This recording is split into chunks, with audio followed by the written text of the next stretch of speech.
Welcome to the Investor Fuel Real Estate Investing Show, where I interview the nation's top real estate entrepreneurs, industry leaders, and other amazing entrepreneurs to help educate and inspire you to take your business and your life to the next level. My goal is to add tremendous value to you during every single episode of this show. If you get value, I'd love it if you subscribe on your favorite podcast player, subscribe on YouTube, and my very favorite, please share this with your community so we can impact even more entrepreneurs. Let's start today's show. Hey everybody, welcome back to the show. Today I'm here with an old friend, Casey Smith. And but you're not old. I didn't say you're old. We're just having an old friendship. I'm wise. Friends for a long time. It's a lot of wisdom, yeah. And we're gonna be talking about the wild world of transaction coordination and how it actually saves your business a lot more money than what it costs, right? So, yeah. How are you? I'm great. Good to see you. It's been a while. It has. I'm rising from the ashes of burnout. So. Okay. Yeah, you're not alone. I know a lot of people went through it the last couple of years, but I just put my head down and just which we got to do sometimes as owners, you know? It happens. Well, that's how evolution works, right? Like something happens, you hit a wall, you get burned out or whatever. Mm-hmm. Crash and burn maybe, and you just got to get up and get to the next level. I just did a video on that. We did some social media stuff earlier, and I was like, I just kind of gave this analogy of how the best athletes in the world at one point didn't know how to walk. Right? It is true. I mean, if you think about that as an entrepreneur, it's like, yeah, they learned how to walk, then they learned how to run, then they learned how to do the thing. Yeah. They learned how to do it better and better and better. That's how we are. It's just you have to evolve.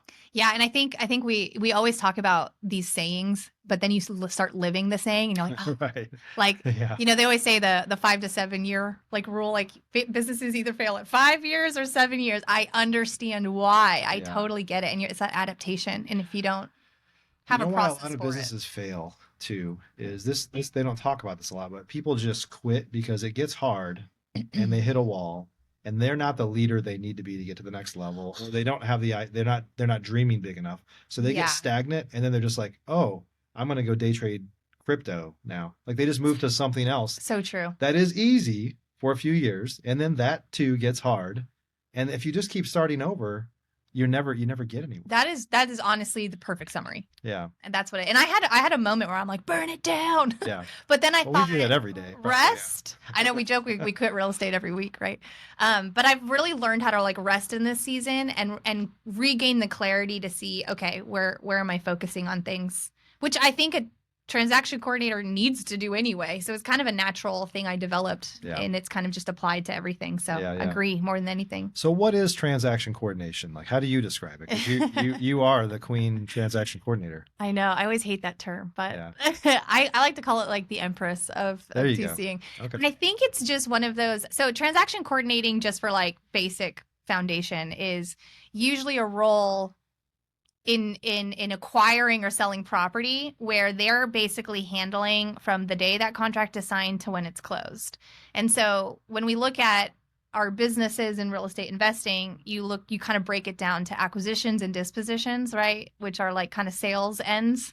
Yeah. And then you've got your like CEO and your operations, and maybe you have an admin. But people always forget who's taking care of all of the commitments made in that contract, the roadmap that you've put out that could take 30 to 45 days, which in this market longer, you know, with the more creative strategies that, you know, I always say the salespeople earn the deal, but the TC is the one protecting the reward. Yeah. And that risk translates now from like marketing dollars and like capturing a lead to execution. And so the opportunity cost is happening in that space of who's actually able to keep that contract together. Because if people were honest about their numbers out there, what they contract is very different from what they close. No doubt. Yeah. I always say every real estate investor, every number from a real estate investor has an asterisk next to it. Right? Yeah. But I think that we put so much weight on it being the acquisitions or the research side of things, but I would argue it's that transactional time frame. And if somebody's not doing it and you're trying to pull someone else to do it, that's where chaos happens. And it's simple things. I was just thinking about this. Like the problem, one of the challenges with transaction coordination or investors, the way they think about it, or the way they don't think about it, is it's not on the P&L as if you save a deal or you lose a deal. It's just not on the P&L. It's almost like for your rentals, vacancy is not on there. It results in lower revenue, but it's not like you see like your cost of vacancy is this. And if people saw that explicitly, they would be like, oh my God, this is costing us so much money. How do we get better? That's a good point. I wonder if we could I make add good that points. metric. No, that's a really good. I've looked at it that way, like thought of it, but I've never Right. thought about how to show it. Yeah. Because it's really, you can look at your, KPIs and be like, and I'm training TCs on KPIs. They're like, wait, what? There's high performing teams that don't even track transactional KPIs. Right. They only look at that sales. And so what they're doing is they're taking out that lens by wrapping it up into your lead costs. Right. Well, yeah, if you have a deal fall through, not only does it reduce your revenue, you start to do stuff like, obviously I own a lead gen company as well. And so what happens is if people have deals falling through, like a deal going through versus failing gives you a higher ROAS on your advertising. Like your advertising looks like it did a better job. Really, it was the TC that saved it, that made the advertising look better. And then the effect of that is people say, this channel's not working very well. And then they stop that marketing channel. And it's like you just killed a whole bunch of stuff where the real problem was you had too many deals falling through. Yeah. I mean, that could be a thing, right? Also not answering your phone live. There's a bunch of things, but if you have deals falling through or you're not doing, certain things in the sales pipeline, and they always blame the marketing. Well, that marketing is not working. It's like, if you don't answer your phone live or half of your deals are falling through because you're not, because you have your mom doing your TC work or whatever. Well, yeah, or somebody who, like the acquisition guys who are really a sales training role, trying to do paperwork or trying to submit it, or the barrier to getting it to the next stage is not there. So you're right. You look at how you're looking at your numbers and what's working. I mean, that's why we have SOPs, right? It's to be able to pinpoint where in the process are we feeling that bottleneck and pain, and like how can we reduce timeframes for efficiency. We started tracking for a long time why deals were terminating. And we had like categories for the longest time just for internal observation. And we found that a lot of it, because we always wanted to know, well, what is in our control and what can we fix as a TC? And how do we differentiate? Because a TC gets blamed for a lot, but they can only be so much in control. Like there's so many parties that have their role in it that they simply can't do, like an attorney or a lender or somebody like that. So their role is really being proactively following up and knowing how to ask the right questions to the right people to make sure that the expectations are clear. And so what we found was the number one reason they fell outside of that typical blind offer property issue, which is in their control to some degree, it's literally communication with the seller, setting the right expectation day one, because no one was there to like follow it up. And so they don't hear from you, your investor, for 2-3 weeks, and someone else comes along. Somebody comes around there, and they're like, oh, well, I haven't heard from them. I don't even know if we're in contract, because they're just not savvy about that. Right. It's that simple. So we found that the lack of communication, and truthfully, a lot of my clients' processes for acquisitions was so chaotic that we weren't getting deals for days. Like little things like that can really derail. And then obviously title issues that come up, we're getting better about vetting them. But if something really major comes up and you don't know how to explain it to a 5-year-old or somebody who's in distress or somebody who might not have that background, you can lose it real quick, because you promised them you could close it, cash, no problems. And now we have problems that you need their help on, but you didn't set the right expectation that they might have to participate to some level. Right. Yeah. So I think those little things really add up. And we found that the term rates were really attributed to that. And then the biggest one was just a lack of being a disposition process and finding buyers. So we would spend weeks saving a deal, getting judgments and payoffs and negotiating things to clear it, only to have it sit for months because they can't find a buyer. Or they cancel the contract, right? Yeah, or something just randomly happens. And so TCs don't get paid on that if you're on a per fee basis. So it matters. Like you have a responsibility to that person on your team, whether they're a third party or in-house, because that's typically how they get paid. Yeah. For the most part. And I'm guilty of that. I mean, there were no services like yours or nobody talking about TC work when I was coming up and, flipped hundreds of houses here. And I always just had an admin in my office handle it, but they were never experts. The truth is it was a combination of me having an admin in my office handle it and allowing the title company to just kind of do some of those communications, which is not good because we don't have control. And so, so bad things happen and it's like out of my control. And, you're right. I was the stereotypical, like, hey, we got one on the board, like, go do Yeah. the stuff you're supposed to do and tell us when it's done. Which I think is natural to understand because I think we often think we've communicated to the seller what's going on. Right. But just because we said something doesn't mean it was received or understood. And I think that's a huge thing that people miss. I also think that's a huge thing people miss in the profile of a TC, because I don't think people understand how influential that role is. Yeah. Like the best TCs I've ever experienced are persuaders. They're people who are influential, high on the eye, a little more, bless you, a little more, not dominant in an ego way. Like they can take control and be proactive, but they're able to read the personalities that can be in a party and be able to navigate it based on that. A title company is not going to have a pulse or build rapport. No. They're just going to communicate direct information. Correct. Yeah. And we've had title companies blow up deals where we've had to ask them, please do not communicate without our approval. And we would only call on them when we needed their authority. Like the seller maybe didn't believe us, or they were told something and they don't trust us. So then we would say, hey, we're going to have the attorney reach out to explain. Mm-hmm. We would use it that way. Yeah. And that was a lot more productive, because then you've got the backup of the neutral third party. And then you've got you navigating and understanding because you've been talking with them for weeks. And then sometimes your acquisitions and dispositions want to get involved in the communication after they've been removed. Huge no-no as well, because you're not involved in that day-to-day. You don't know what's been said, what's been done, what's shifted, what's changed. And so if you're, a squirrel on fire as an acquisition, I often describe them as, because I am one, so I get it. You're just checking in because you have that mental load of wanting to know where your deals are, because that's how you get paid. But it causes such chaos that it kills deals. So we try to get all that out and just focus on that person's skill set and saying, you're in charge, you're the captain, you're the general on a hill looking at all the parties, who's on fire, who's getting slaughtered, who's on track. Mm-hmm. And you're able to delegate and direct better. So I look at them more as a managerial position that can hire assistants to work under them, but you really need that knowledge on that person who's in charge of it and accountable for reporting what's going on. Yeah, I think a lot of real estate investors, they talk to a seller the same way they talk to a wholesaler they might sell to, or they talk to a retail agent that they might be selling to. They talk to them the same way. And we forget, as an investor, this might be your 2nd, 5th, 10th deal of the month.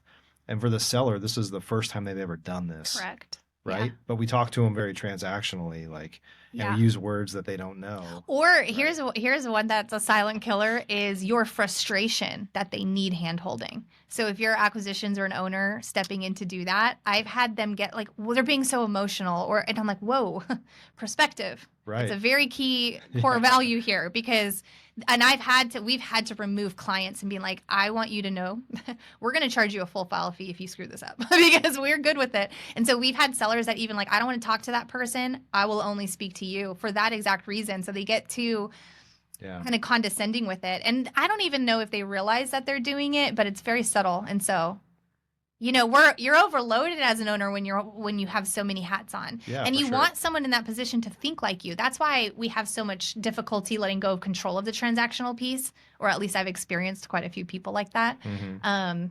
I speak as myself. We are the problem, but that is the case, right? Because you're just not trusting them to get it done. So why would you hire someone in that position that doesn't have the experience to think and make the decisions like you need to? Because when I first started this company, the amount of people that told me it's impossible to scale it the way that I have, and it is hard, but they said it wasn't possible to do nationwide and all these varieties because there's too many what ifs. And what's our favorite thing in real estate? It depends. So it's so when you look at your process of TCing, what's the next step? Well, if this, then this, if that, if this, do you know? And so there's a thought process that has to happen.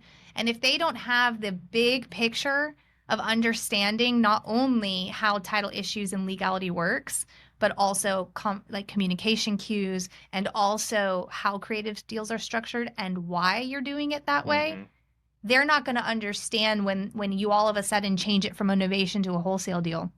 It's going to fluster them. And then they have to mentally be like, well, what's the difference? What's shifted here? When in reality, they're very similar in concept, but in paperwork and legality, the operation of which you do the paperwork matters. Yeah. because it protects your role in the deal. So that's kind of how I've approached, training TCs or helping people hire them, is like, you've got to look at them as that way more skilled and what they can do for your peace of mind, because they're taking that mental energy off of you to know where 10 plus deals are at a time. Right. Yeah. For people that have their own in-house TC, like, what's the right way? I also think that, I'm just thinking of myself, honestly, is a lot of, might have a lot of deals kind of on the board. Mm-hmm. And I'm just like, let me know if you have any problems. But there's no real kind of KPI. I mean, we didn't really use a lot of KPIs to track where are we in the process, and not just like, is it clear to close? Like, I just want to hear clear to close. I want to hear 3 words. You're probably a good clear boss to close. Well, be like, I just want to know when it's done and let me know when there's a problem. I always tell my team, I just never want to be surprised. That's a good thing we say in our team. It's like, I just don't want to be surprised. I trust you to handle it until you can't. But if you feel it's going wayward, give me a heads up so we can like make sure we fleshed out and that we're prepared, because not everything is your fault, but if you can prevent it. But I think with the KPI things, I get this question a lot because you're right. A lot of people don't think about it. And so I've been doing some training on this recently with some in-house teams. And they've been reaching out with me about what they should track. And I always say, well, it depends on what your goal is. Are you looking for like operational inefficiency? Are you looking for your ROI? Are you looking for team efficiency? All those things matter in what you would like look at and track. Yeah. But I think the big thing is, I think it's underrated in predicting your cash conversion cycle, because you talk about your lead gen roles and whatnot, but your days to close is your cash conversion cycle at the end of the day. Right. So understanding how long that takes and what it looks like and what the percentage of fallout is and what that opportunity cost is there, I think that's a huge one that you can implement pretty easily and quickly. And then whoever's in that role as the TC, they should be tracking operational KPIs to make sure that they're handing off appropriately, efficiently, data's clean and secure and updated so that people have a central place to go to without having to pull them away with a phone call or a tap on the, hey, just real quick, because those real quicks, got a minute, I just need to know, add up so quickly, and then the TC can't perform because they need to be at that computer. They need to pick up that phone just like a lead gen does. Because if an attorney calls because you've been trying to get a hold of them for a week and you can finally figure out if you got that court hearing done or not, if you don't pick up that call, it could be another week before you hear from them again. Wow, yeah. So that kind of stuff, and putting policy in place as a KPI too, like how quickly does a seller get called when you get a contract, right? The policy aspect of it. And so kind of tracking, we track some like daily, weekly, and monthly and quarterly KPIs. So we don't try to overload it, but it just kind of helps touch all those points. So how many, I know this is a little bit of a loaded question, but how many transactions could a good TC in-house handle? And then I guess part of that question is, for some investors, if you say, I don't know what you're going to say, but let's say you say 15, right? Well, what if the person's only doing 3 deals a month in their business or 5 deals a month in their business, and they can't keep that person busy? So is it better to have a TC that does other things or an admin that does some TC work? Or are they the same? That is a really loaded question. Or are they the same thing? I would probably break it down like this. You're really going to have to assess first where you are and where you want to go. Because if you're a lone ranger that is a one-man show, or maybe you've got a partner and you're kind of doing all the things, outsource it, because you don't have the time or capacity to build training or onboarding, and you're probably not going to be able to keep them busy enough for an in-house, right?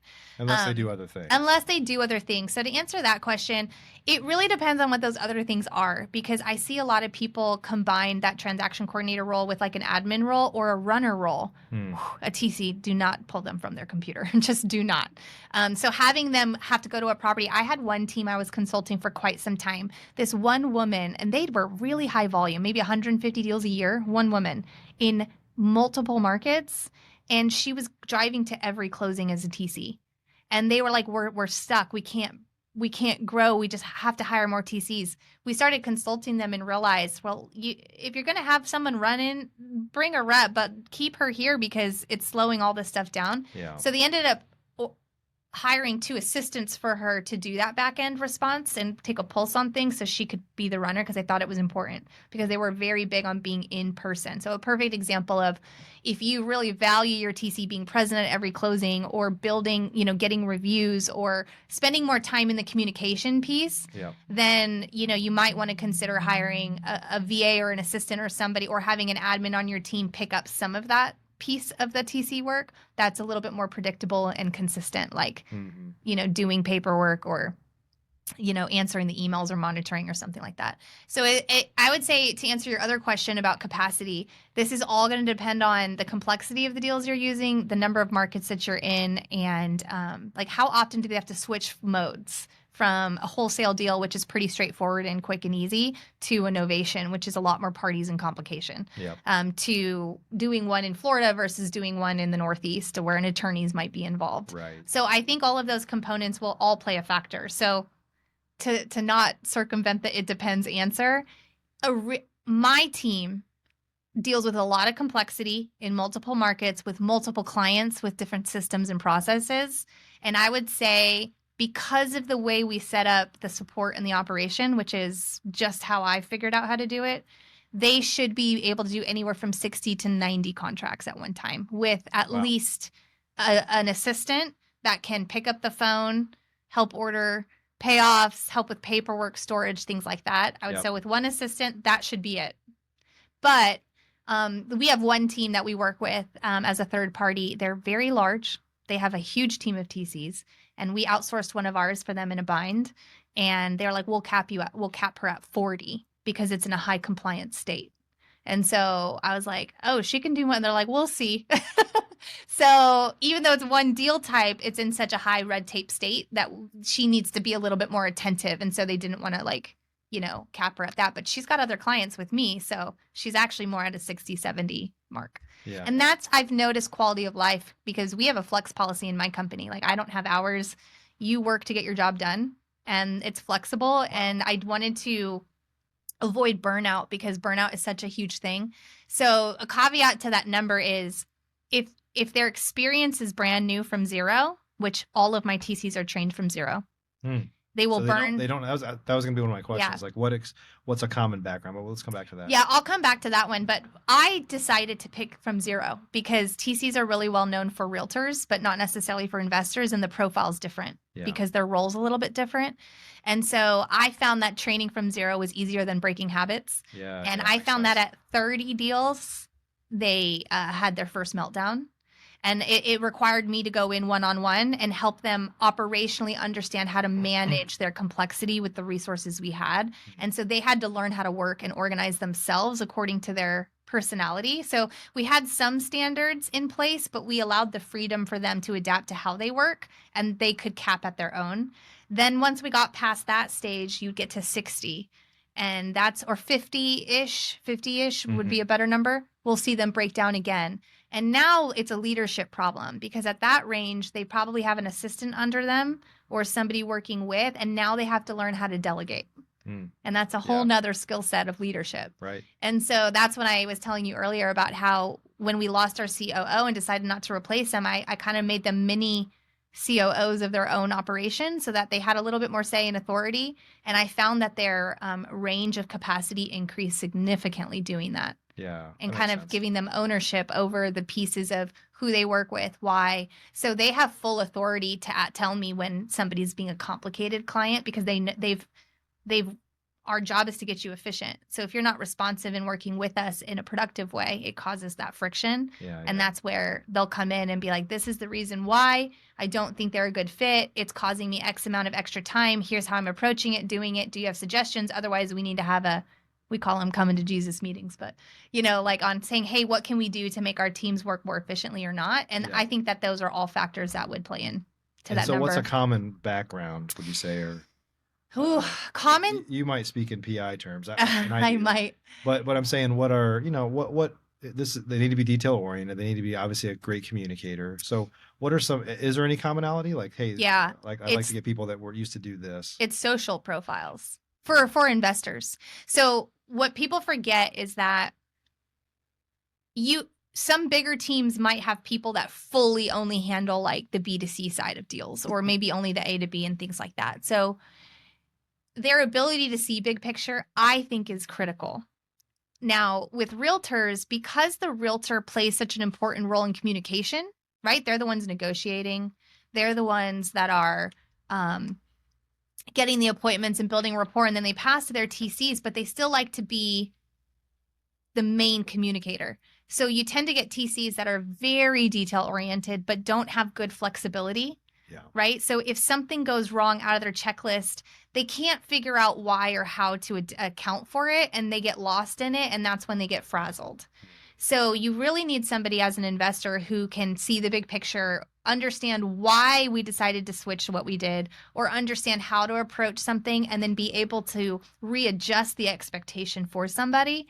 And so that's why I say a social profile is so key, because not only are they accountable to you as the client and your team, like reporting to you, letting you know what we can do differently and leaning on them for advice, you know, they're also doing the day-to-day with all the other parties, the lenders and that sort of thing. Right. And so a really good example of that would be I was working with someone's TC I was as the realtor, someone else, the buyer agent's realtor TC or whatever they are. And I get on the phone with their lenders, even though it's not my client, because I don't trust that they understand the process, because it was an FHA loan that needed a second appraisal. I already knew that. And I don't think the other agent or the TC understood. So I interjected and said, hey, can we get that second appraisal? And they freaked out about it and didn't know what to do and caused days. And I said, I just need to know when that. So I went ahead and reached out. Anyway, long story short, it ended up being that the realtor decided, instead of asking me what my seller bought the property for and et cetera, they tried to look up public records but didn't have the knowledge to know that if it was certain cash sales or whatnot, you're not going to know those numbers. And so that changes. So probably vague for people out there that don't know the FHA rule I'm talking about, but a good TC would have been able to anticipate and see and know that had to be done and be able to look over, where her TC was just baffled and had no idea that was a thing. It didn't even know to ask about it, didn't know any of it. It was a retail TC. Yeah, it was just a retail one that really doesn't deal with a lot of issues, or might not deal with a lot of investor sellers and things like that. So it's just the nuance of understanding those little things that could be a hiccup and being able to call them out. And I just don't think a lot of realtor TC or detail-oriented profiles have the flexibility or the vision where they're able to collaboratively put it all together. Not an insult, just a different... It's a different world. Just a different world. Yeah. So what are the common ways that people, obviously they can do it themselves, DIY, they can hire a service like yours that's kind of done for you, or you provide it as a service. Like, what are the most common ways, and when would you tell people to choose one versus the other? Yeah, I would say if you're a really small team and you don't know TCing and you haven't done it yourself, you don't know what you don't know, just shorten the learning curve and hire an expert. Just hire someone that knows what they're doing.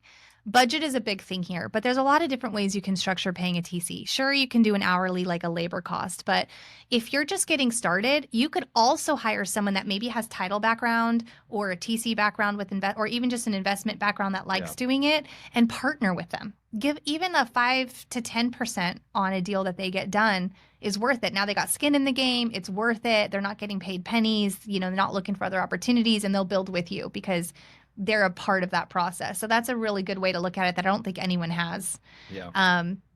You can hire hourly, but they might be split with other people if you don't have enough work for them. And so your expectations of their availability to you is going to shift.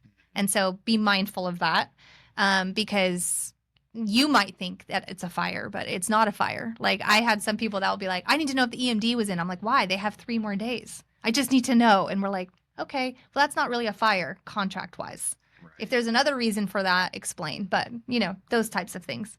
And then I would say the only reason to really bring it in-house is if you're really big on having people in the same space, which some people do operate better that way, like a command center, and you have systems and processes in place that they can follow, or you need to hire someone with the experience to put them in place for you.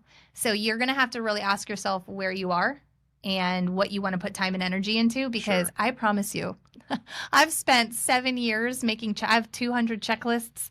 I've got hundreds of process maps, and we are always changing and editing them, and it is a full-time job. No doubt. Yeah. And tracking KPIs and figuring out why things fall through and reporting that back to clients and things, it entails a lot more and can be really great for your operation. So understand the value of it, and then figure out how valuable it is to you for where you're at, and figure out the right person to hire that way. Yeah, you can do it cheap, but I'm not for using virtual assistants as the main TCs, because some of them can be really great, but they require just a lot of training and experience, and they just don't really have the language skills mostly to be able to react when things don't go according to script. Right.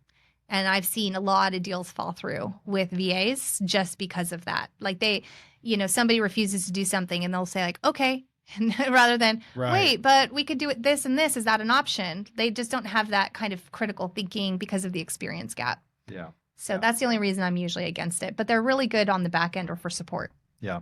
Awesome. Well, Casey, if folks want to learn more about you or connect with you, where can they go? Yeah, so best way to connect is my website is www.atlastcservices.com. You can see a wide range of services that we do there. You can even submit one-off title resolution requests, which is kind of cool way. There's a form on there that will schedule a direct call with me. So if you want to get in touch. We also have a really cool community we launched at school.com/Atlas TC Collective, which is if you do have a TC that you want to train or get connected with us, you can check out that landing page and get a feel for the things we train and do. And then, of course, Facebook, you can always find me at Casey Smith Atlas, and it's a great way to connect there as well. Awesome. Good stuff. Thanks for coming in. Thanks for having me. It's great to reconnect. Good stuff, for sure. Yeah. Well, guys, hope you got some good value from today. I mean, at the end of the day, it kind of takes a village to run your business. You shouldn't try to become a jack of all trades. You didn't get in a business to wear 15 different hats or more. And so sometimes you end up there. But at the end of the day, it's just a matter of making sure you have the right training, working with the right people, and things like that. Thanks for joining us for today's show. You can learn more about the amazing benefits of the Investor Fuel Mastermind community, including surrounding yourself with hundreds of other rock stars, 100% financing on your deals, and members-only discounts from vendors you're likely already using that, as a member of Investor Fuel, will save you more than the cost of your membership. Visit investorfuel.com to learn more. You can also check out the show's notes for access to free resources, how to get access to world-class lead generation, and even how to work with me directly one-on-one. Don't forget to subscribe so you never miss another episode. See you on the next show.